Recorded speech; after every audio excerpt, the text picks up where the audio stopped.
Hey guys, Brock Emmons here with DFW Radiant Barrier and Insulation. We wanted to give you a sneak peek today of what a new home construction looks like when using radiant barriers.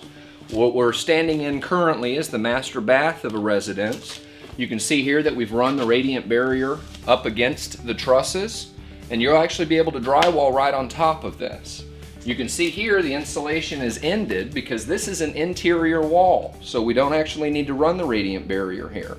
We have a lot of options when using radiant barriers. We're able to use radiant barriers in your attic space, obviously during new home construction, or if you have that pier and beam house where you're having issues with moisture coming up through the floorboards, we can help you with that. We have a lot of options when using this type of material.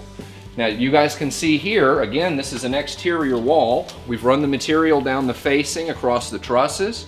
We've made sure to cut holes for all of our electrical outlets, any lighting fixtures or HVAC ports that you might see.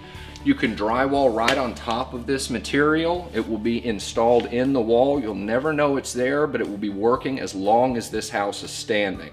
Guys, if you have any questions, you can reach us at dfwrbi.com or give us a call at 817-205-2232. We'll come out and give you a free estimate. For more videos and tips like this, subscribe to our YouTube channel or go to thipro.com.